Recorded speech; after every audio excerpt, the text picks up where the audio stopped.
말씀은 사무엘상 30장입니다. 사무엘상 30장.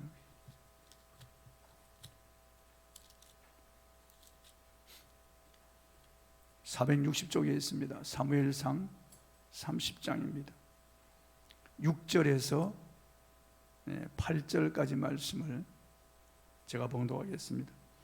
백성들이 자녀들 때문에 마음이 슬퍼서 다윗을 돌로 치자 하니 다윗이 크게 다급하였으나 그의 하나님 여호와를 힘입고 용기를 얻었더라. 다윗이 아히멜렉의 아들 제사장 아비아달에게 이르되 원하건대 에봇을 내게로 가져오라.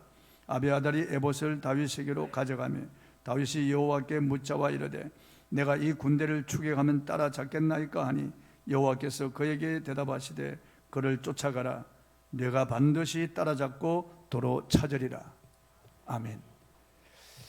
이 마이크를 무슨 마이크로 좀 돌려주시죠. 이거 꺼버리고.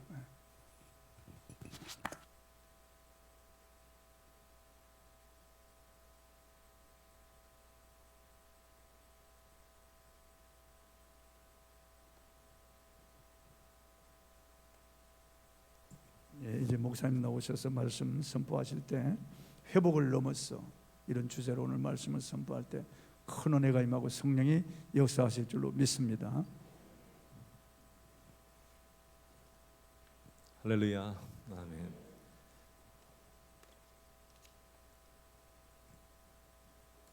제가 미국에 살면서 이렇게 항상 그립고 또 사모하는 우리 인해교회, 제가 인연을 맺은 지 한 27, 8년 됐는데요. 27, 8년 동안 저는 매년 한국에 나와서 이렇게 집회를 나올 때마다 인해교회를 꼭 왔습니다.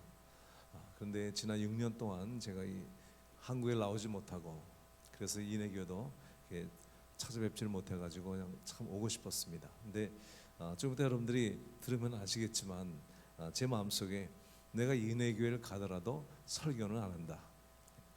그냥 앉아서 예배드리다가 나는 갈 거다. 제가 그렇게 생각을 했었거든요.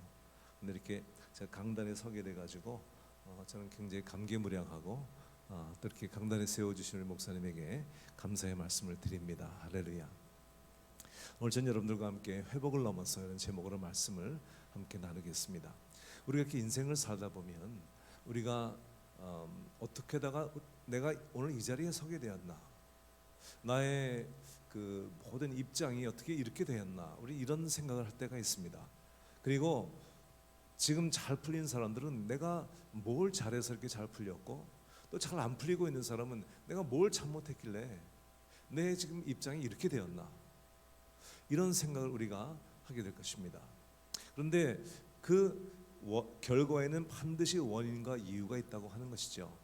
여러분, 결과를 우리가 파악하고 또 원인과 이유를 우리가 깨닫는 것도 중요하지만 더 중요한 것은 우리가 그 상황 속에서 회복의 길을 찾는 것입니다.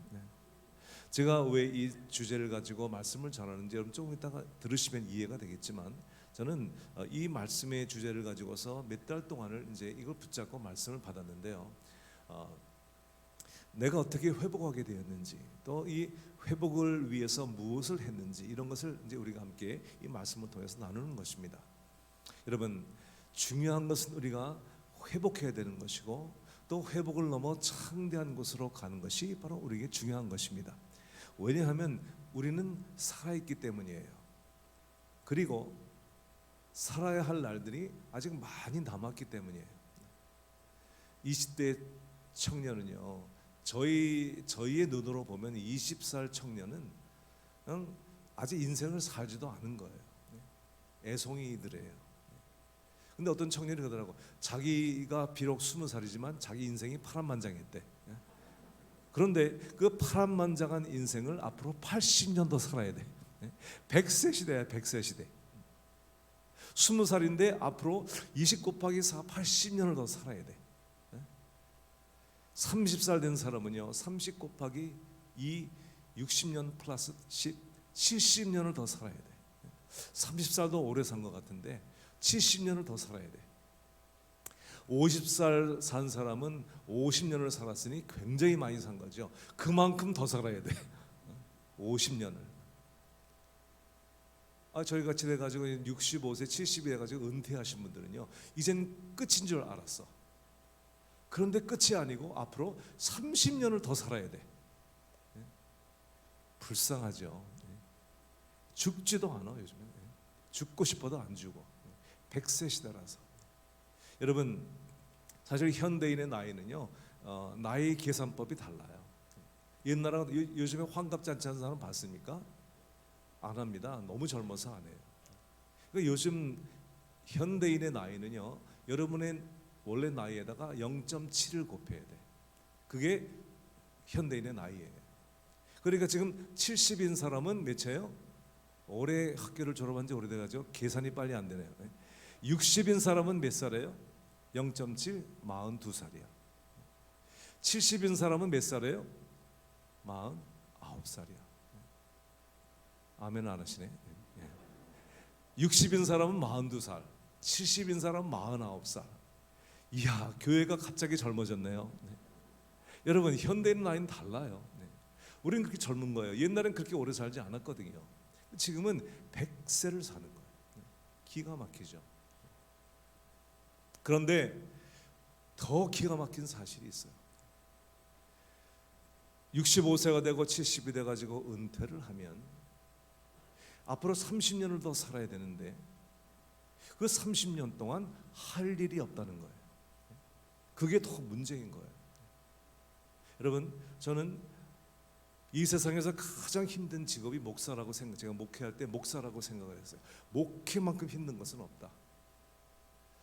그런데 요즘 보니까 그게 아니더라고. 목회보다 더 힘든 게 있어. 그건 뭐냐면 놀고 먹는 거야. 놀고 먹는 것도 하루도 한 1년 2년이 아니고 30년을 놀고 먹어보세요. 미칩니다. 어떤 사람이 6개월을 놀았더니 코피가 나더래. 얼마나 노는 게 힘든지. 그러니까 여러분, 은퇴를 하고 일 없이 노는 것은 저주입니다. 그보다 더 힘든 게 있어. 뭔지 아세요? 요즘에 보니까 사람들 제 주변에서요, 쓰러져 가지고요 병원에 들어가서 오줌똥을 받아내는 거야. 그런데 정신은 말짱해. 말짱한 정신에 침대에 누워서 오줌똥을 쌀려니 이게 여러분 얼마나 기가 막힙니까? 그런데 그것도 그렇게 침대에 누워서 오줌똥을 싸면서 5년 10년을 안 죽어. 그러니 너무나 인생이 막 너무나 괴로운 거예요. 세상에 오래 사는 게 축복인 줄 알았더니 오래 사는 게 저주야. 그런 몸으로 오래 사는 것은 자기도 힘들고 가족도 무지무지하게 힘든 거예요. 그런데 여러분, 이것이 우리 현대인들의 삶입니다. 그러니까 여러분, 우리는 그런 상태에서 우리가 회복돼야지, 회복되지 않으면 안 된다는 거예요. 할렐루야. 회복이 되고 회복을 넘어서 창대한 것으로 나가야지. 그런 상태로 인생이 끝난다면 이게 얼마나 비참한 삶입니까? 제가 털사 오클라호마에서 공부를 했는데요, 그 동네에 유명한 신학대학이 있었습니다. 그 신학대학교 학장은 전 세계적으로 유명한 부흥사였어요.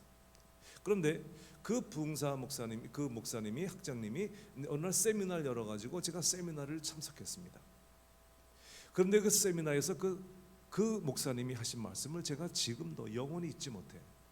그 목사님이 이런 간증을 하시는 거예요. 자기가 아는 어느 여선교사님이 80세인데 죽을 병이 걸려가지고 병원에 입원을 했답니다. 근데 이것이 치료될 수 있는 병이 아니고 이제 죽을 병이래요. 그래서 이제 이 목사님이 기도를 해주러, 이제 아는 사이니까 기도를 해주러 간 겁니다. 그래서 기도를 하려고 그러는데 이 선교사님이 그런 거예요. 목사님, 나 낫게 해달라고 기도하지 마세요. 나는 이대로 죽을 거예요. 나는 이제 할 일도 많이 할 만큼 했고 사는 것도 살 만큼 살았으니까 나 낫게 해달라고 기도하지 마세요. 나 이제 하늘께 갈래요. 그때 그 목사님이 하신 말씀을 제가 잊지 못합니다. 그래서 이렇게 얘기했어요. 선교사님, 죽을 땐 죽더라도 고침받고 죽으세요. 그랬어요. 네. 그리고 기도했는데 그 선교사님이 살아나셨어요. 네. 치료받고 나오신 거예요, 병원에서. 네. 그리고 나서 그 선교사님이요, 80세부터 90세까지 10년 동안 전국을 다니면서 부흥 집회를 인도하고 선교 집회를 인도하고 90세가 되던 어느 날 천막 집회를 인도하고 천막 옆에 있는 그 의자에 쉬는 시간에 나와서 앉아 있다가 자는 것처럼 천국으로 가신 거예요. 제가 그 간증을 들으면서요 너무나게 사모가 돼가지고 하나님, 저도 이렇게 열심히 주의 일을 하다가 어느 날 건강한 몸으로 주님께서 부르실 때 자는 것처럼 하나님께로 가게 해주십시오. 저도 그것을 너무나 사모하게 되었어요. 그런데요, 제가 보니까요, 사람들이 그렇게 원한다고 해서 그렇게 되는 게 아니더라고. 그러니까 제가 그걸 보면서 나도 어느 날 쓰러지면 어떻게 되는 건가? 나도 그렇게 쓰러져서 침대에 누워서 말똥말똥한 정신으로 오줌똥을 싸고 내 기저귀를 채운다면 내 인생이 그렇게 비참해질 수 있겠는가? 여러분, 그런 사람들이 그렇게 될 줄 알았겠습니까? 그들도 그것은 남의 일인 줄 알았죠. 근데 어느 날 쓰러져가지고 그렇게 된 거예요. 나라고 그렇게 안 될 법이 어디 있겠습니까? 그래 제가 하나님 앞에, 하나님, 우리가 만일에 병이 들고 사업이 어려워지고 인생이 힘들어지고 교회가 어려워지면 그대로 그냥 이렇게 그냥 끌고 나가는 것이 아니고, 하나님, 우리는 반드시 회복돼야 합니다. 반드시 치유받아야 합니다. 우리 사업도 반드시 회복돼야 합니다. 교회도 반드시 회복돼야 합니다. 우리를 회복시켜 주시옵소서. 왜요? 아직 죽을 때가 아니고 아직 끝나는 것이 아니기 때문이에요. 우리는 살아야 할 일들이 아직 많았기 때문이에요. 여러분들은 어떻게 생각하십니까? 지금 연세가 60, 70 되신 분들 이렇게 생각할 거예요. 야, 내가 정말 나이만 젊었다면, 내가 다시 20대로 돌아간다면 내가 뭐든지 할 수 있겠다. 그래서요, 어느 노인이 그랬대요. 이 옆에 있는 젊은이 보고, 야, 내가 네 나이만 되면 뭐든지 하겠다. 그때 옆에 있던 시체가 그랬대요. 야, 난 살아있기만 하면 뭐든지 하겠다. 여러분, 살아만 있으면요, 우리는 반드시 회복될 수 있어요. 그걸 제가 실제로 체험을 한 거예요. 그 여러분들에게 오늘 저의 이야기, 성경의 이야기와 함께 저의 이야기를 들려드리는 것입니다. 사랑하는 성도 여러분, 우리는 오늘 다윗의 이야기를 통해서 나 자신의 모습을 보게 될 것입니다. 다윗은 그의 인생의 가장 황금기, 그 10대, 20대 초반, 정말 인생의 황금기, 인생의 하이라이트, 이스라엘이 멸망당하기 직전, 블레셋이 쳐들어와서 그 전쟁에서 지금 멸망당하기 직전, 그 블레셋의 장수인 골리앗이 이스라엘을 위협하고 이스라엘이 무너지기 직전에 이 다윗이 전쟁터에 나와서 골리앗과 싸워 승리함으로 이스라엘이 영웅이 되었거든요. 그 인생의 최고의 피크에 올라간 겁니다 지금. 그런데 그렇게 되는 순간에 다윗은 사울 왕의 미움을 받아가지고 지금 이스라엘 전국으로 도망을 다니는데, 그 도망자의 생활을 무려 10년을 한 거예요. 10년. 그러니까 30대 초반이 될 때까지 다윗은 10년을 지금 도망을 다녔습니다. 그 좁은 이스라엘 땅이 여러분 한국보다 남한보다 더 좁은 이스라엘 땅, 거기서 사울 왕의 3,000명의 군대를 거느리고 다윗을 쫓아다니는데 산으로 들로 굴로 도망을 다니는데요. 다니다 더 이상 도망갈 곳이 없는 거예요. 이제는 정말 죽는구나, 더 이상 갈 곳이 없구나. 그때 다윗이 생각을 합니다. 이제 어떻게 할 것인가. 그러다가 이 다윗이요, 이스라엘에는 살 길이 없으니까 다윗이 도망간 곳이 블레셋 땅 시글락이었습니다. 따라서 하시죠. 시글락. 시글락 것은 이제 의미가 있는 곳인데, 그래서 제가 따라서 하라고 그러는데요. 시글락이라는 곳으로 도망을 간 거예요. 그런데요, 다윗이 시글락으로 도망가는데 이상한 일이 생겼어요. 여러분, 한번 사람이 잘못 판단하면 일이 꼬이기를 시작합니다. 시글락으로 도망갔는데 어느 날 블레셋과 이스라엘 사이에 전쟁이 벌어진 거예요.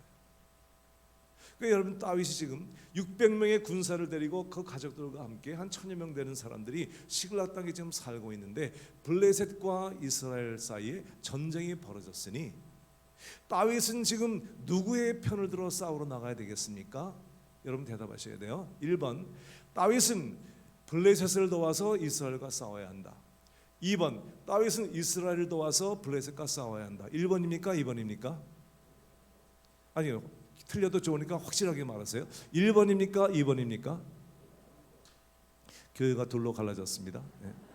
여러분, 다윗은 이스라엘 조국을 사랑하는 사람이었고 조국을 위해서 목숨까지 바쳤던 사람인데, 다윗이 이스라엘과 싸우러 갈 수 있겠습니까? 그렇지만 지금 다윗의 형편은 블레셋 땅의 도움을 받아가지고 블레셋 땅에 지금 거기서 살고 있는 거예요. 그러니까 다윗이 비록 조국을 사랑하긴 하지만 지금 다윗은 형편상 블레셋을 도와서 이스라엘과 싸워야 된 거예요. 기가 막힌 입장이죠. 여러분, 사람이요, 뭐가 한번 잘못되기 시작하면요, 이거 막 나도 모르게 일이 막 꼬이기 시작합니다. 그래서 지금 다윗은 이스라엘과 싸우기 위해서 블레셋과 함께 지금 전쟁터에 나간 거예요. 그런데 일이 또 한번 꼬이기 시작하면 또 계속 꼬이는 거예요. 전쟁에 나간 그 사이에 아말렉 군사가 다윗이 살고 있던 이 시글락 땅에 와가지고요, 성읍을 전부 다 불태우고 다윗의 아내와 그 모든 여자들과 아이들을 전부 다 잡아가 버린 거예요. 그 소식을 듣고 다윗이 황급하게 돌아와 보니까 정말 성읍은 다 불타고, 그리고 여인들과 아이들은 전부 다 잡혀가고, 그리고 더 기가 막힌 일은 자기와 함께 했던 이 군사들이요, 그냥 돌로 들어가지고 다윗을 죽이려고 하는 거예요. 너 때문에 우리가 이렇게 됐다, 너 때문에 우리 처자식 다 빼앗기고, 너 때문에 우리가 죽게 됐다, 돌로 쳐 죽이려고 그러는 거예요. 어저께까지는 다윗을 그렇게 순종하고 따르던 다윗의 사람들이 환경이 어려워지니까 금방 등을 돌리고 돌로 쳐 죽이려고 하는 것입니다. 저도 삶을 살아보고 목회를 해보니까요, 그렇게 잘 될 때는 사람들이 그렇게 잘하고 목사님 그러고 그냥 그렇게 섬기고 잘하더니 좀 어려워지니까요, 금방 등을 돌리고 금방 부정적인 소리하고 금방 돌을 들어 치는 거예요. 나와 상관이 없고 모르는 사람이 그러면 상처를 안 받는데, 그렇게 어저께까지 사랑하고 그렇게 따르고 그렇게 섬기던 그 사람들이 그렇게 배반을 하니까요, 마음에 너무 상처가 되는 거예요. 가까운 사람이 우리를 버릴 때 상처를 받는 거예요. 여러분, 제가 여기 오기 전에 세계 십자가 선교에 가서 이제 거기서 일일 집회를 하고 왔는데요, 거기는 마약 중독자, 알코올 중독자들이 사는 곳이에요. 여기 한국에 있는 알코올 중독자와 미국에서 추방당한 젊은 마약 중독자들이 사는, 이 사람들이 전부 다 가족들에게 버림받은 사람들이에요. 그러니까 너무 이 중독이 심하니까 그냥 도저히 같이 살 수가 없는 거야. 다 갖다 훔쳐서 팔아서 그냥 술 마시고 훔쳐가지고 그냥 마약하고, 그냥 뭐 감당이 안 되는 거야. 부모 막 두들겨 패고. 그러니까 할 수 없이 가족이 버리는 거죠. 더 이상 감당이 안 되니까. 그런데 이 사람은 자기들 나름대로 자기가 잘못했지만 가족에게 버림을 받으니까요, 너무나 상처가 큰 거예요. 그렇게 사랑하는 사람들에게서 버림받은 상처가 너무나 큰 거예요. 다윗이 그 지경에 처하게 된 이유는 무엇일까요?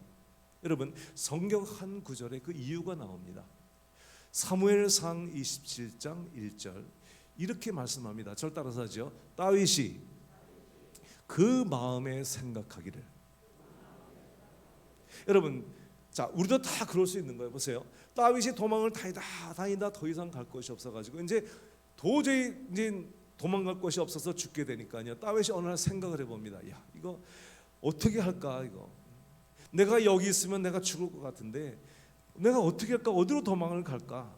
하고 생각을 하다가 그가 도망간 곳이 어디였냐 하면 바로 이 블레셋 땅 시글락이었어요. 그러니까 여러분과 저도 환경이 어려워지고 입장이 곤란하면 우리도 그렇게 생각할 수 있는, 누구든지 그렇게 생각할 수 있는 거예요. 그런데 그것이 이 다윗의 인생에 그 불행을 딱 가져온 그 원인이 되었습니다. 왜 그럴까요, 여러분?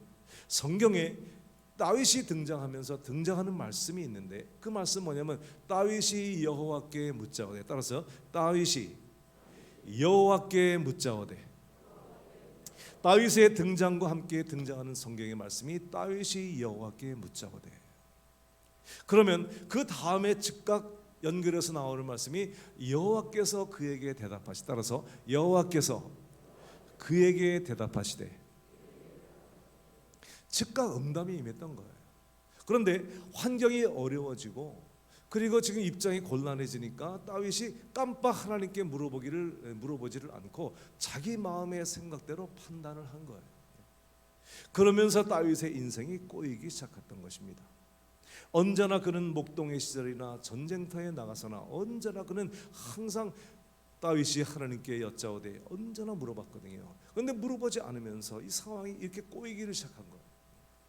그때 내 생각은 맞는 것 같았지만 시간이 지나면서 보니까 상황이 꼬이는 거예요. 여러분, 성경에 이런 말씀이 나오죠. 내 시작은 미약하였으나 내 나중은 뭐라고요? 심히 창대하리라. 사람들은 그게 축복의 말씀인 줄만 알고 있지만 축복도 그렇지만요, 저주도 마찬가지, 불행도 마찬가지예요. 시작이 작지만 잘못 선택을 하면 나중에 창대하게 재앙이 임하는 거예요. 축복의 말씀만이 아니에요. 여러분, 우리 인생에 지금 엄청난 고통에 처하게 된 것은 처음부터 이렇게 문제가 심각했던 것이 아니에요. 한 가지 작은 실수로, 한 가지 작은 잘못된 판단으로 지금 문제가 이렇게 커진 거예요. 인생이 큰 불행에 닥치게 된 거예요. 그러니까 여러분, 인간적인 생각으로 한 선택이요, 이것이 재앙을 불러온 겁니다. 여러분, 제가 삶을 살아보고 목회를 해보니까요, 정말 쌓기는 힘들고 무너지기는 쉬운 것이 인생이에요. 30년을 쌓아도 한순간에 무너지는 것이 우리의 삶이에요. 다윗의 인생이 그랬던 거예요. 그래 다윗이 자기 생각으로 간 곳이 바로 블레셋 땅 시글락이었어요. 이 시글락이란 말은요, 히브리 말로 프레스 다운, 스트레스 압박을 말하는 거예요. 그러니까 시글락 땅에 살면서 다윗은 정신적인 압박을 엄청나게 받은 거예요. 그러니까 사울의 칼을 피해서 블레셋 땅으로 도망을 갔더니 이제 더 이상 죽을 일은 없어요. 환경은 편해졌어요. 그런데 마음속에는요, 억눌림과 스트레스가 그냥 막 쌓이는 거예요. 이것이 세상적인 삶이거든요. 여러분, 세상을 한번 둘러보세요. 여러분, 제가 한국에 나와 보니까요, 한국처럼 좋은 나라가 없어. 아멘도 하는 거 여러분 잘 모르시는 것 같아. 제가 가르쳐 드릴게요. 한국은 너무 살기 좋은 나라예요. 미국보다 더 살기 좋아요. 제가 객관적으로 제가 한국 사람이라서 그런 것이 아니고, 정말 한국은요 너무나 살기 좋아요. 온 세계에서요, 한밤중에 여자가 나가서 걸어다닐 수 있는 나라는 한국밖에 없어요. 미국에 여자 못 걸어다닙니다. 밤에요. 한 9시 10시 넘으면요 굉장히 위험합니다. 어디 함부로 여자가 밖에 걸어 나갑니까? 그런 일이 없어요. 그리고 이 한국은요 너무 신기한 나라예요. 한밤중에 여자들이 걸어다니겨. 이게 참 봐도 믿어지지가 않아. 그리고요, 미국은요 뭘 한번 사 먹으려면요 아주 그냥 차 타고 멀리 가야 돼. 그리고 미국은요 9시 정도 다 문 닫습니다. 9시 넘어서 이렇게 장사하는 데가 거의 10시가 되면 다 문 닫아요. 한국은요 말 안 해도 알죠. 어쩌면 그렇게 밤새도록 하는 음식점이 많습니까? 어쩌면 그렇게 전화만 걸면 배달이 옵니까? 참 너무나 신기한 나라예요. 나는 이 한국처럼 먹을 것이 많은 나라가 세상에 한국 같은 나라가 없어요. 그것도 얼마나 싼지요. 그러니까 이 한국이 너무 살기 좋은 나라예요. 그래서 그런지 이 한국이 그렇게 살기 좋은 나라가 됐는데요. 그런데 불구하고 여러분, 밖에 나가면 사람들이 너무 스트레스가 많은 거예요. 하루에 한국 사람 40명이 자살해 죽어요. 하루에. 제가 나와 있는 동안에 2주 동안에 600명이 자살해 죽어요. 1년에 15,000명이 목숨을 끊는 거예요. 얼마나 스트레스가 많으면요, 여러분, 이 조그만 나라에서 그렇게 많은 사람이 목숨을 끊습니까? 기가 막힌 일이에요. 너무나 환경은 좋은데 너무나 정신적인 압박, 스트레스가 너무나 많은 거예요. 여러분, 물어볼게 대답을 하세요. 몸은 괴로워도 마음은 평안한 게 좋습니까? 1번. 몸은 편해도 마음이 괴로운 게 좋습니까? 2번. 1번이라고 생각하는 사람은 고개를 끄덕끄덕, 2번이라고 생각하는 사람은 고개를 끄덕끄덕 하세요. 교회가 또 둘로 갈라졌네요. 네. 여러분, 하나 또 물어볼게요. 어떤 안수 집사님이 주일날에 안 나왔어. 그 목사님이 그분을 만나가지고, 아니 안수 집사님이 주일날 빠지면 어떡합니까? 그러니까 이 안수 집사님이 하시는 말씀이, 목사님, 제가 교회 가서 앉아 있어도 목사님 설교는 귀에 안 들어오고 그냥 그 구린 골프장에 골프공이 막 왔다 갔다 합니다. 그래서 제가요 너무 양심에 가책이 돼가지고, 그러려면 차라리 몸은 골프장에 가 있고 마음은 교회에 와 있는 게 낫겠다. 그래서 제가 골프장 가서 골프를 치면서 교회를 많이 생각했습니다. 자, 1번. 몸이 교회에 와 있고 마음은 골프장 가 있는 게 좋습니까? 2번. 몸은 골프장 가 있고 마음이 교회에 와 있는 게 좋습니까? 네? 그냥 대답 안 하셔도 괜찮습니다. 네. 여러분, 몸도 마음도 교회에 와 있어야죠. 흔히 이렇게 사는 거예요. 그러니까 다윗이 과거에 이 사울의 칼을 피해서 도망을 다닐 때 비록 환경은 참 날마다 죽음이 눈앞에 있고 언제 죽을지 모르며 살지만 잠을 자면서도요, 그 잠자면서 이제 다음 날에 언제 창칼로 찌를지 몰라 사울이. 근데 잠을 자면서도 그는 하나님의 임재 가운데 잠을 잤어요. 그냥 밤새 심장이 나를 교훈한도다. 그러면서 다윗이 이렇게 고백하죠. 내가 사망의 음침한 골짜기로 다닐지라도 해를 두려워하지 않을 것은 주께서 나와 함께 하심이라. 주의 지팡이와 막대기가 나를 안위하시나이다. 여호와는 나의 빛이요 나의 구원이시니 내가 누구를 무서워하리요. 여호와는 내 생명의 능력이시니 내가 누구를 두려워하리요. 군대가 나를 대적하여 진칠지라도 내가 두렵지 아니하며 전쟁이 일어나 나를 치료할지라도 내가 오히려 안연하리로다. 그것이 다윗의 고백이었어요. 그가 숨어서 이제 블레셋 땅에 도망을 갔을 때 거기 왕이 알아차리고 이제 그를 죽이려고 할 때 수염에다가 침을 묻히면서 미친 행사하면서 나오면서 다윗이 뭐라고 했는지 아세요? 다 나와 함께 여호와의 이름을 광대하시다며 여호와를 찬양하세요. 미친 사람이 할 말입니까? 그런데 다윗은요, 그렇게 환경이 어려웠지만 마음의 평강이 넘치는 사람이었어요.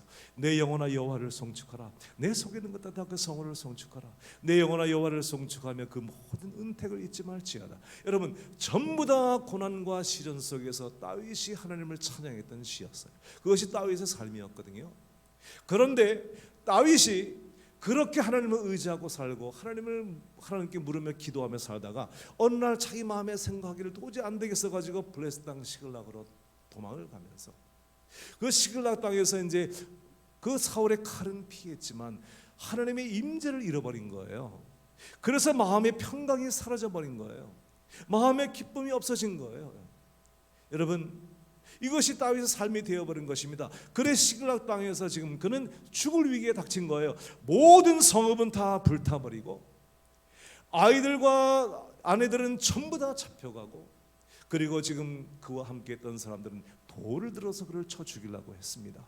그 위기에 지금 부닥친 것입니다. 다윗의 일생의 가장 중대한 위기였습니다. 다윗은 그런 위기 속에서 어떻게 회복이 되었을까요? 바로 이 한 구절이 그 회복의 길을 우리에게 알려주는 것입니다. 저도 이 말씀을 보면서 우리가 어떠한 상황에 처했든지, 그래서 여러분은요, 뭐 집이 불타고 뭐 아내가 도망가 버리고 뭐 사람이 죽이려고 그러진 않지 않습니까? 그 정도는 아니지 않습니까? 그런데 다윗은요, 그런 상황 속에서 어떻게 그런 회복이 되었느냐, 바로 이 말씀에 그 비결이 있는 거예요. 사무엘상 30장 6절 오늘의 본문의 말씀. 다윗이 크게 다급하였으나, 저를 따라하세요. 여호와를 힘입고 용기를 얻었더라. 할렐루야. 여호와를 힘입고 용기를 얻었더라. 그 절망적인 상황 속에서 다윗은 좌절해서 끝나지 아니하고 그 상황 속에서 하나님을 붙들고 다시금 하나님을 의지해서 그런 용기를 얻어 일어난 것입니다. 만일 그러지 않았더라면 다윗은 그것이 인생의 끝이었을 거예요. 그런데 그 위급한 순간에 하나님을 힘입고 용기를 얻어 일어서는 바람에 다윗은 그 이후로 이스라엘의 왕이 되어지고 역사상 위대한 인물이 되어집니다. 이 한 구절 때문인 것입니다. 하나님께 멀리 떠나가면 그냥 그거로 끝나는 줄 알았는데, 그리고 회복이란 너무나 힘든 줄로 알았는데 그것이 아니고 다윗이 하나님을 의지하여 일어나는 순간에 다윗은 회복이 되어진 것입니다. 할렐루야. 자세히 설명은 못했지만요, 여러분, 저는 5년 전에 목회를 이제 사임하고 은퇴한 것이 아니에요. 사임을 하고요, 그리고 저는 꽃가게를 시작했어요. 왜냐하면 먹고 살아야 되기 때문에. 난 목회만 힘든 줄 알았더니 먹고 사는 것도 되게 힘들더라고요. 그래서 제 아내와 함께 우리가 할 수 있는 것은 꽃밖에 없어가지고 제 아내가 성전에 제가 3부 예배 때 말씀드릴 거지만 성전 꽃꽂이를 했거든요. 그래서 우리가 절망적인 상황 속에서 우리가 할 수 있는 것은 꽃집밖에 없었어요. 그래 꽃집을 했습니다. 그것까지는 괜찮았어요. 저는 열심히 일했습니다. 2년 동안 우리가 빚을 갚으려고요, 그냥 아침부터 밤까지 하루에 14시간 15시간을 일했어요. 여러분들은 꽃집을 하면 아름답게 생각하죠. 한번 와서 보시라. 지금 완전 중노동이에요. 중노동. 그냥 오는 꽃들을 전부 다 다듬고 그냥 장미가시를 하루에 그냥 수천 개를 가시를 떼내야 돼요. 그리고 그냥 그것을 또 이제 제 아내가 만들면 저도 이제 배달을 나갑니다. 배달. 제가 배달 전문이거든요. 이제 5년간 배달 제 전문입니다. 그리고 이제 끝나고 또 이제 오면 또 와가지고 또 이제 청소가 또 그냥 엄청나게 쌓입니다. 그리고 또 이제 그것도 바퀴통을 다 부시고 이제 그렇게 제 아내와 함께 하루에 14시간 15시간을 일했어요. 매일. 그것까지는 좋은데 내가 이렇게 일하러 나가서 일을 하는 것까지는 좋은데 문제는 뭐냐 하면요, 교회를 이제 사임하고 났더니요 나갈 수 있는 교회가 없는 거예요. 여러분, 저는 오늘 이렇게 예배를 드리면서요, 여러분들이 매주일 나가서 은혜 받을 수 있는 교회가 있다는 것이 얼마나 큰 축복인지 제가 그걸 체험한 거예요. 교회를 찾을 수가 없는 거예요. 왜냐하면 한국 교회를 나가면요 다 목사끼리 아는 사이니까요. 제가 딱 나와 있으면 담임 목사가 또 올라와 가지고 은퇴하신 이근호 목사님이 왔으니까 오늘 축도해 주십시오. 제가 제일 싫어하는 거예요. 앉아 있다가 그냥 뭐 원로 목사, 할아버지 목사 나와서 축도하고, 나는 그 죽어도 안 한다고 그랬거든요. 목회할 때. 그렇게 할 게 뻔해요. 그리고 우리 교회 다니던 교인들이 그냥 그 워싱턴 지역에 다 가서 앉아 있어. 그러니까 저하고 제 아내하고 그 교회 예배 들어가면 예배 끝난 다음에 그 교인들이 목사님 그러고 올 거 아니겠어요. 자존심이 허락하지 않아. 도저히 한국 교회를 못 가겠는 거야. 그래가지고 제 아내하고 할 수 없이 이제 미국 교회를 찾았습니다. 우리가 은혜 받을 수 있는 교회가 어딘가 다 찾았는데요, 너무나 이게 안 맞는 거야. 우리 교회는 인해교회처럼 은혜가 충만한 교회예요. 찬양이 은혜로운 교회였거든요. 우리 교인들이 앉아 있으니까요, 제가 조금 더 과장 없이 우리 너무나 은혜가 충만한 교회인데 미국 교회를 갔는데요 너무나 은혜가 안 되는 거예요. 그래 몇 교회를 다니고 이제 한 교회를 정해서 다니려고 하는데 목사님 말씀은 괜찮은데 찬양이 너무나 은혜가 안 되는 거야. 어쩌면 그렇게 모르는 찬양만 골라서 부르는지. 여러분, 이렇게 오늘 부른 이런 찬송 좀 부르면 어떻습니까?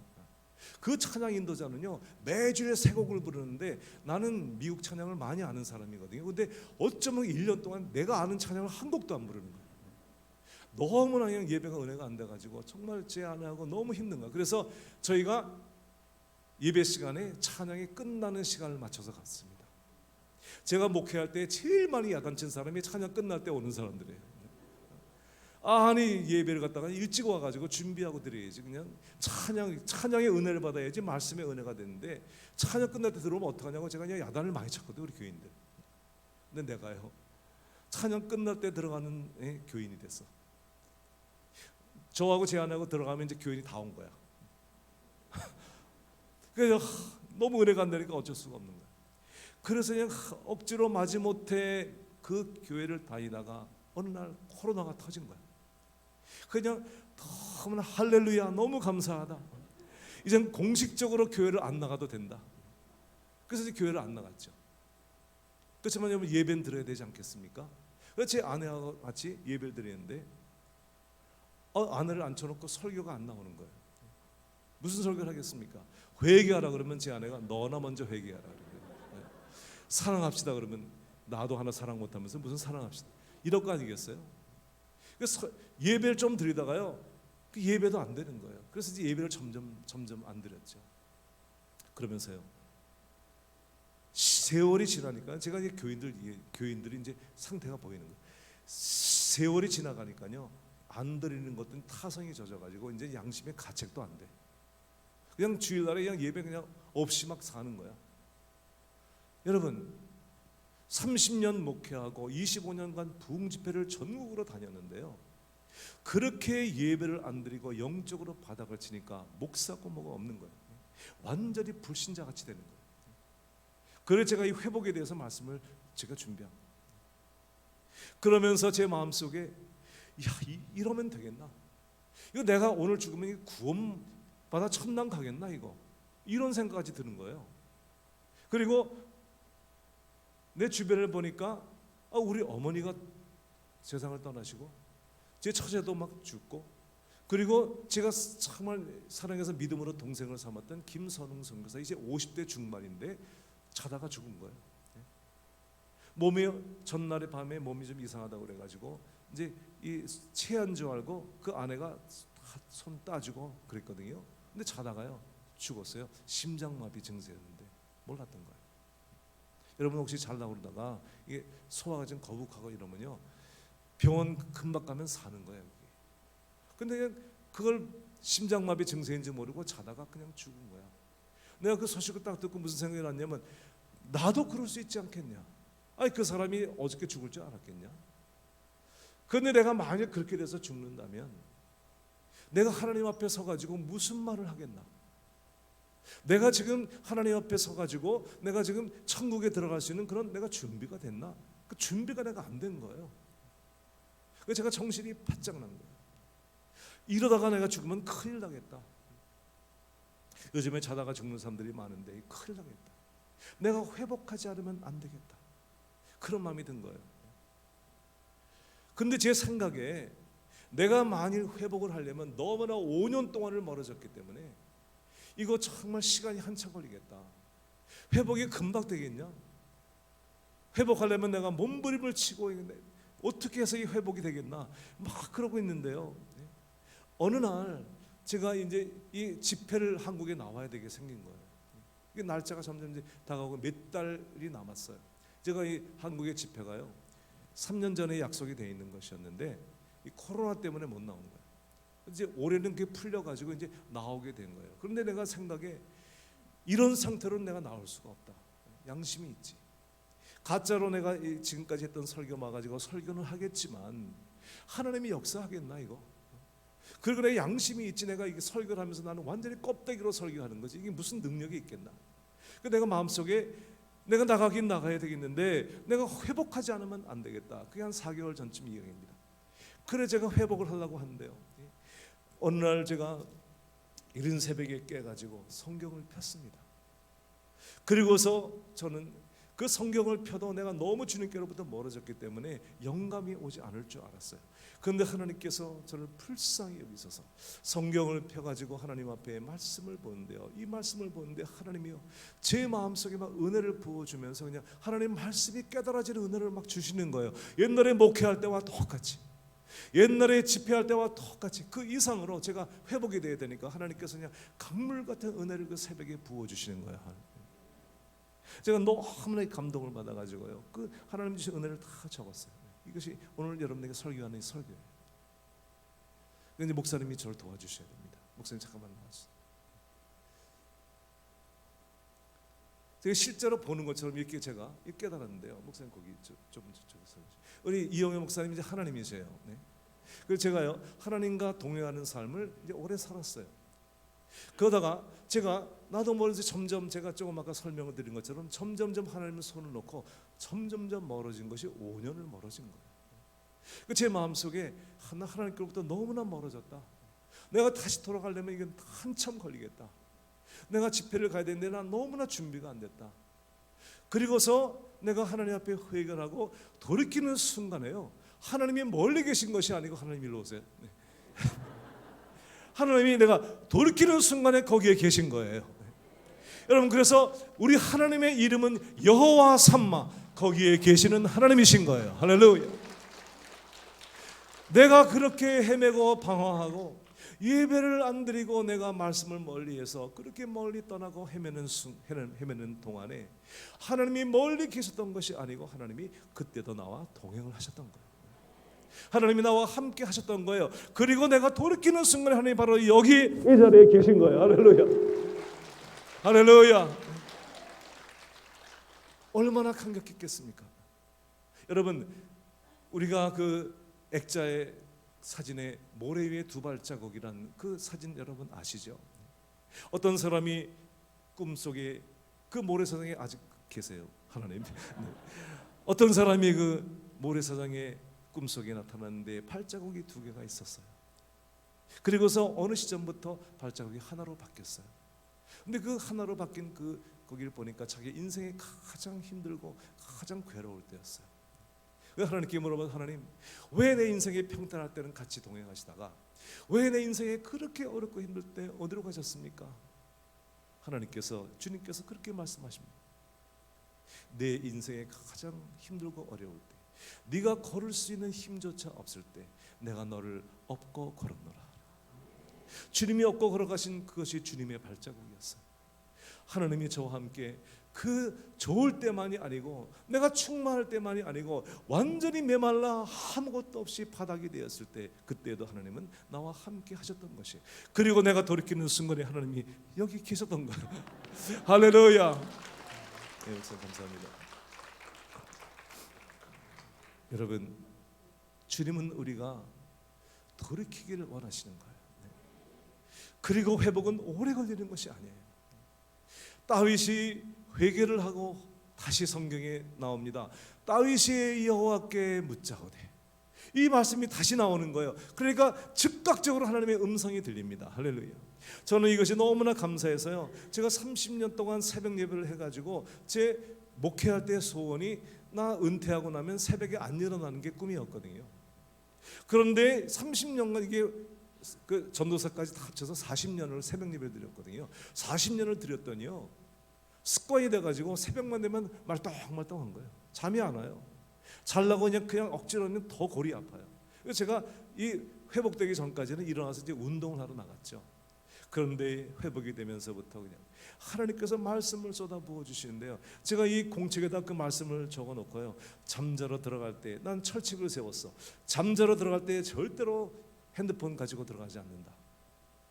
옛날엔 은혜가 없을 때는요, 그 핸드폰 가지고 침대에 들어가서 그냥 그거 켜놓고 그냥 정치 얘기, 좀 못된 놈의 새끼, 그냥 제가 그거 들으면서 괜히 사람만 미워하고 그냥 그 쓸데없는 거 듣고 그냥 그러면 잠이 드니까 또 악몽을 꾸고 그냥 이랬거든요. 그래서 내가 철칙을 세워서 은혜를 회복되고 난 이후에 절대로 침대에 휴대폰을 가지고 들어가지 않는다. 그리고 성경과 이 주님이 주신 말씀을 적어서 이 노트를 가지고 침대에 들어가서 끼고 잤습니다. 일어날 때 내가 이 말씀을 그대로 볼 수 있도록. 그리고서 하나님 말씀을 제가 이렇게 다시 은혜와 영감을 다시 찾은 거예요. 하나님이 회복시켜 주신 거예요. 할렐루야. 다윗이 회복이 되고 난 이후에 가장 먼저 한 것이 무엇이냐? 다윗이 이렇게 명령합니다. 내게로 에봇을 가져와라. 에봇을 내게로 가져와라. 여러분, 그 에봇은 뭐냐면 제사 때에 입는 옷이었어요. 그러니까 이 다윗이요, 예배를 다시 회복한 거예요 지금. 그러니까 시글락 땅에 가서 살기는 편했는데 아마 다윗이 저처럼 예배를 안 드렸던 것 같아요. 그러니까 에봇이 어디 있는지도 몰라. 요즘에 교인들이 성경을 하도 안, 여기 성경 통독한다니까 너무 감사하네요. 성경을 하도 안 봐서 교인들이 아예 교회에서 다 비춰주니까 가지고 다니지도 않아 그냥. 그리고 그냥 휴대폰에 다 나오니까 그냥 성경이 어디로 간지도 몰라. 그래서 모처럼 보려고 찾으니까 없어. 저쪽 구석에 성경이 있는 거야. 그래가지고 이 성경 갖다 그때 보니까 그냥 먼지가 그냥 찰뜩 쌓였어. 그래가지고 그냥 이게 후탁 신자예요. 후탁 신자들이 너무나 많아. 예배를 잃어버린 거야. 말씀을 상실한 거야. 그 에봇을 가지고 와서 다윗이 에봇을 입고 하나님께 예배를 드립니다. 할렐루야. 예배가 회복되어진 거예요. 저도 회개하고 나서 그 저희 집에서 20분 떨어진 교회를 찾았어요. 작은 교회지만 제가 아는 찬양을 부르는 교회예요. 한국교회 갔어요. 그 조그만 교회인데 찬양이 막 은혜스러워. 그리고 목사님 말씀이 아주 진짜 성경적이야. 그래서 그 교회를 정하고 지금 이제 넉 달째 다니고 있는데요. 너무 좋은 거야. 주일날에 내가 이렇게 예배 없이 거의 5년을 살았구나. 그럼 다시 그 교회를 나가서 예배드는데 너무나 감격스러운 거야. 근데 예배 끝나고 나오는데 누가 목사님 그리고 또 2명이 오는데 우리 교회 교인이었어. 내가 이미 자존심을 버렸기 때문에 상관되지 않더라고.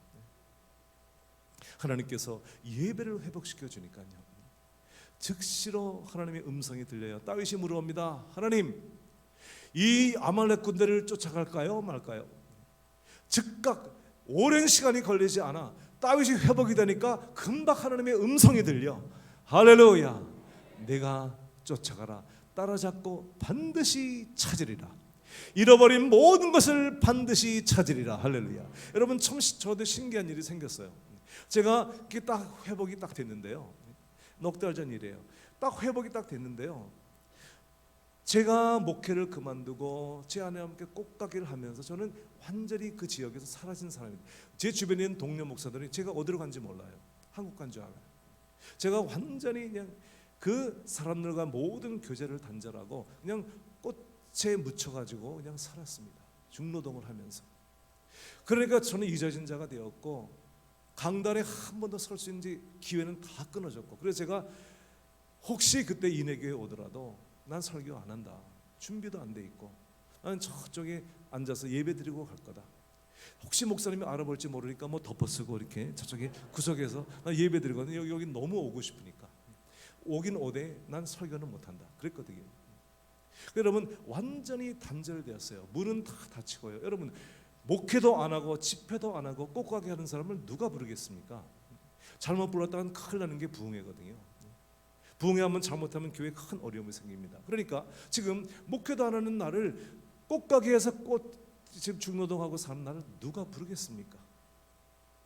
근데요, 한국에 나오기 한 달 전에 뉴저지에 있는 어느 정신이 해당한 사람이 저를 불렀어. 그 목사도 제정신이 아니야. 아니 제가 뭐 꽃가게라고 하는데 저를 부른 거예요. 그래서 거기 가서 이제 제가 이렇게 집회를 인도하는데요. 그래도 제 마음속에 말씀은 다 이제 준비가 새로 받아 준비가 됐지만 5년 동안 설교를 안 하다가 5년 만에 강단에 올라갔는데 이 도대체가 이게 말씀이 나올 것인가? 이것도 하던 걸 해야 되지 5년 동안 설교를 안 했는데 이게 되겠나? 마음속에 너무 불안한 마음으로 딱 올라가는데요. 강단에 올라가자마자 성령께서 입술을 잡아주셔가지고요. 그 집회를 그냥 잘 인도했어요. 여러분 제가 5년 만에 하는 사람 같습니까? 항상 하던 풍을 같지 않습니까? 제가 회복이 됐기 때문에 하나님께서 저를 사로잡아 주신 거예요. 그리고 인도를 했어요. 그리고 이번에 신월동 교회 집회가 있어가지고 온 것이거든요. 그러다가 이제 여러 군데 가게 되었는데 그 신년 축복성에 온 겁니다. 그런데 그 신월동 교회 집회를 하는데요. 지금도 그런 교회가 있더라고요. 하루에 3번 예배, 새벽 예배, 오전 예배, 저녁 예배, 4일 동안 예배 10번. 난 그런 교회를 요즘에 본 적이 없어요. 아주 목사를 그냥 잡아가지고 그냥 이게 4일 동안 막 죽이는구나. 그렇게 생각이 안 들어요. 전 너무나 5년 동안 설교를 못하다 가니까 너무나 감격인 거예요. 너무나 고마운 거예요. 그래서 그냥 그 오전 예배 때 제가 전심을 다해서 말씀을 전하고 그리고 병자들 위해 기도해 줬더니요. 요즘엔 오전 예배가 있는 교회도 없을 뿐더러 있어도 교인들이 안 나와요. 그런데 오전 예배 때 치유 사역을 했더니요. 교인들이 점점 많이 나와가지고 셋째 날 오전에는 저녁 예배처럼 많이 나왔어. 그리고 기도를 해주는데요. 다리를 붙잡고 기도해 주는데 허리에 불이 떨어져가지고 이 교인들이 허리에 막 열이 막 나는 거야. 여러분 치유받을 때 증세가 여러 가지거든요. 열이 나기도 하고 시원한 바람이 불기도 하고 또 아프기도 하고 막 이게 변화가 찾아와요. 막 교인들이 치유받으니까 또 데리고 그래서 그냥 교회가 그렇게 많아진 거야. 그리고 코로나 이후에 하나님이 가장 많은 사람을 불러줬어요. 주님께서 예배를 회복시켜 주시는 거예요. 할렐루야. 이 코로나의 가장 큰 폐해는요, 한국 기독교 역사상 가장 이 피해를 받는데요. 그건 뭐냐면 어떠한 환난도 이길 수 있지만 예배를 못 드리니까 교회가 죽어가는 거예요. 수많은 중소형 교회들이 문을 닫고요. 목사님들이 다 진이 빠져가지고 목회를 그만두고 세상 직장으로 나가요. 교회들이 회복이 안 되는 거예요. 예배를 안 드리니까요. 그리고 코로나 2년 동안 예배가 얼마나 죽었는지 이 큰 예배당에 20명 이렇게 앉아 있는 거야. 목사님이 얼마나 진이 빠집니까? 여러분 목회를 하다가 교인 하나만 안 나와도 신경이 많이 쓰이거든요. 그런데 교회가 그냥 몽땅 다 예배를 안 나오고 한 20명 앉아 있으니 목회자가 진이 빠지는 거예요. 그러니까 교회가 너무나 어려워진 거예요. 교회 역사상 가장 큰 시험이 찾아온 것입니다. 왜냐하면 바로 교회에서 예배가 죽기 때문이에요. 그리고 이것이 회복이 됐는데도 지금은 나와도 되는데도 그때 떨어진 사람들이 안 나오고 있는 거예요. 이제 집에서 예배 드리는 게 이제는 습관이 된 거야. 근데 제대로 예배 드리겠습니까? 안 드리는 거예요. 집에서 TV 보다가 그러다가 이제 안 드리는 거야. 그게 습관이 된 거야. 젊은 부부들이 안 나옵니다. 왜 안 나오냐고 물어보니까 애들이 가면 애들이 코로나 걸려가지고 온다는 거예요. 그 젊은이들이 다 죽었어요. 그리고 교회가 막 메마른 것입니다. 그래 하나님께서 이번에 저에게 이 말씀을 주시면서 너는 이번에 한국에 가서 가는 교회들마다 회복의 말씀을 증거해라. 그리고 수많은 교회들이 예배에서 회복되도록 말씀을 증거하라. 할렐루야. 저에게 주신 말씀인 것입니다. 여러분 우리는 예배가 회복되어야 하는 것입니다. 그러면 우리 모든 것이 이제 회복되기 시작합니다. 다윗이 그렇게 물어 하나님 내가 저를 쫓아갈까요? 하나님 말씀하십니다. 쫓아가라. 내가 반드시 따라잡고 다시 찾으리라. 우리는 반드시 도로 회복할 것입니다. 예배의 회복으로부터 시작이 되어지는 것입니다. 할렐루야. 주님께서 우리 인해교회는 너무나 많이 회복이 됐지만 저는 사정을 잘 모르지만 그러나 만일 과거에 나오다가 안 나온 사람이 있으면 여러분 찾아가세요. 내버려 두지 마세요. 찾아가서 그를 데리고 나오세요. 그리고 여러분 다시 예배를 여러분 회복하게 하고 여러분이 삶이 회복이 되어지면 여러분 가정이 회복되고 사업이 회복되고 여러분 잃어버린 모든 것들이 회복되어질 것입니다. 교회는 다시 성령의 바람이 불어올 것입니다. 여러분 부흥의 바람이 불어올 것입니다. 저는 28년 전 29년 전 그때쯤 저는 인해교회 처음 집회를 왔습니다. 여러분 이 터지가 공장터였습니다. 그리고 이 천장도 낮고요. 그때 우리 주의 성령이 하면 머리가 천장에 닿는 곳이었습니다. 그런데 그 이후에 하나님이 이 성전을 짓게 해주시고 이렇게 아름다운 교회로 하나님이 부흥을 시켜줬는데 여러분 그때 공장터에 있을 때 제가 집회 왔을 때 교회가 불같이 뜨거웠었습니다. 예배의 성령의 충만한 역사가 매번 예배 때마다 넘쳤습니다. 여러분 성전의 건물이 문제가 아닌 것입니다. 바로 이 성전의 건물에 하나님의 성령이 임하셔야 됩니다. 그리고 온 성도들이 그 예배의 열정을 회복해야 하는 것입니다. 그리고 이 성전에 성령의 바람이 불면 새로운 부흥의 역사가 다시금 시작되어질 것입니다. 할렐루야. 몸된 교회는 다시금 30배, 60배, 100배의 하나님의 축복을 체험하는 교회가 되어질 것입니다. 제가 그 신월동 교회에서 그 집회를 인도하면서 내가 이번에 인해교회를 가는데 하루밖에 내가 이 집회를 안 하지만 내가 가서 기회가 닿는 대로 최선을 다해서 이 교회에서 말씀만이 아니고 병든 자를 위해서 치유 기도를 해줘야 되겠다. 그리고 예전에는요 제가 치유 사역을 하면서 너무 힘이 들었어요. 사실 내가 이 무릎을 꿇고 이 다리를 붙잡고 기도하다 보니까 무릎이 너무 상했어요. 그래서 제가 그냥 가는 데마다 이제는 어떻게 하면 25년 하다 보니까 이제 너무 힘들어가지고 이제 안 하려고 어떻게 하면 기도를 안 해줄까 이런 생각만 했어요. 그래서 그냥 사람이 제일 안 나오는 그 시간에 기도해주고 그랬어요. 근데 주님께서 저를 회복시켜주면서요 병든 자를 위해서 기도하는 것이 저에게 주신 하나님의 은총이에요.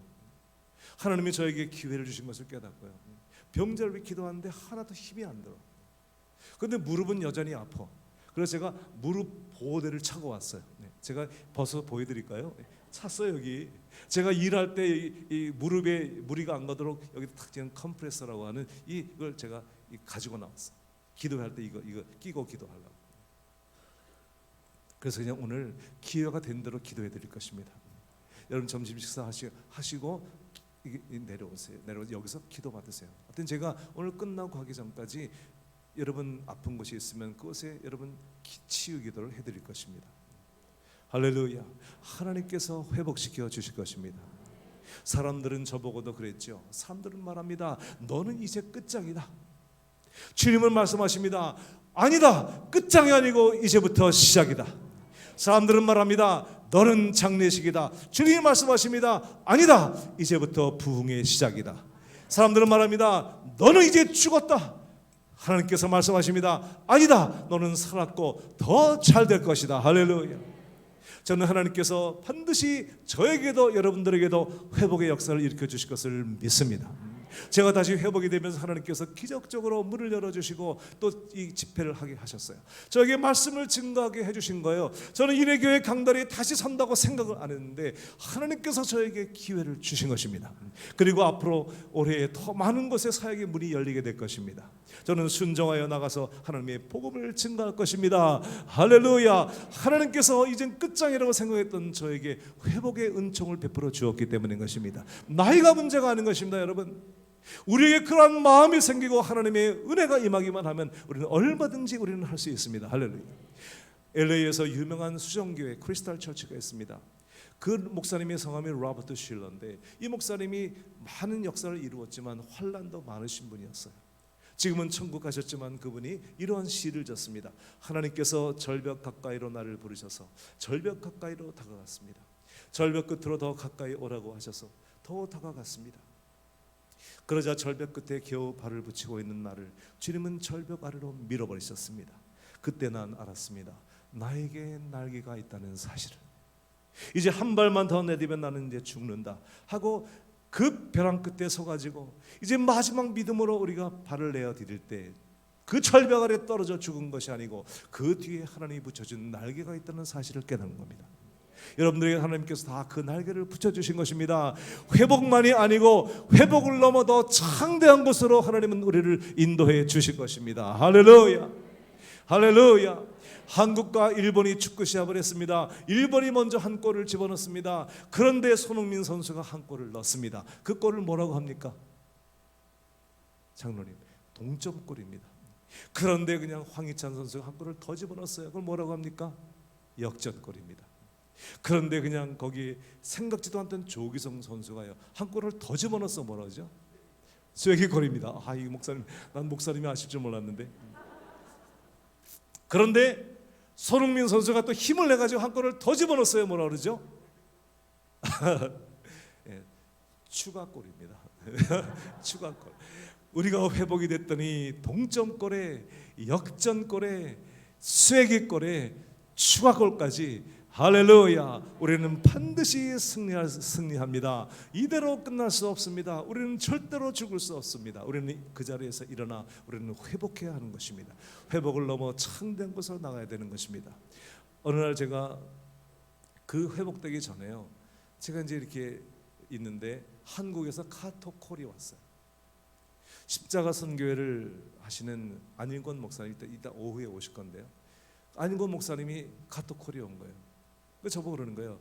이 목사님, 우리 이 목사님이 다시 사역을 하도록 이곳의 형제들과 함께 기도하고 있습니다 그러더라고. 그땐 제가요 영적으로 바닥을 치고 있을 때였어요. 그래서 제가 그랬습니다. 전화로, 안 목사님 그런 기도하지 마세요. 전 다시 사역 안 해요. 난 이렇게 열심히 일해서 돈 벌어가지고 먹고 살다가 죽을 겁니다. 사역하지 않습니다. 난 설교도, 난 그건 준비도 안 됐고 다시 하지 않습니다. 그때는 그 목사님이요, 자기와 자기 같이 있는 형제들이 하루에 4번씩 예배드 기도한다는 거. 지금 난 그런 기도 하지 말라고 그랬는데요. 근데 그 목사님의 기도, 그리고 참 놀랍게 나중에 안 사실이었지만 저를 위해서 기도하는 중보 기도자들이 많이 계셨던 거예요. 그분들이 저를 위해서 그 은사와 사역을 다 묻어버리고 끝나지 말고 다시금 사역하게 해달라고 그 중보 기도자들이 저를 위해 중보 기도를 하고 있었던 거예요. 여러분, 제가 잘나서가 아니고 그들의 중보 기도로 인해서 제가 회복이 되어진 거예요. 할렐루야. 우리는 반드시 회복합니다. 그리고 그저께 제가 이 새벽에 2시면 시차가 바뀌어가지고 2시면 깨요. 2시에 일어났는데 무릎을 탁 꿇는데 하나님께서 제 마음속에 야베스의 기도, 오랜 세월 잊어버리고 있던 야베스의 기도가 떠오르게 하신 거예요. 그 기도에 주께서 내게 복의 복을 더하사, 그냥 복으로는 안 돼. 우리는 그냥 복의 복, 하나님의 큰 복을 받아야 돼. 나도 그렇게 복을 받아서 정말 하나님의 일을 더 힘차게, 더 멋있게 하고 싶어. 하나님, 저긴 보통 복이 아니고요, 복의 복을 주셔야 합니다.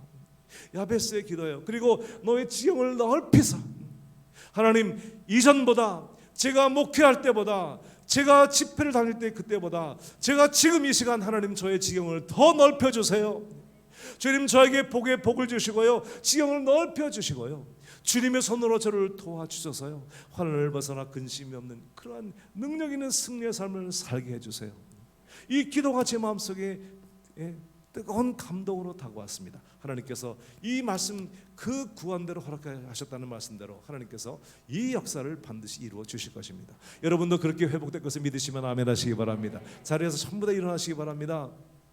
우리 찬양을 부르면서 대배지만 우리 함께 이 시간 통성기도 하겠는데요, 여러분, 이 시간 뒷일을 생각하지 말고, 뒤의 순서를 생각하지 말고, 이 시간 여러분 주님 앞에, 하나님, 내가 그렇게 회복되기를 바랍니다.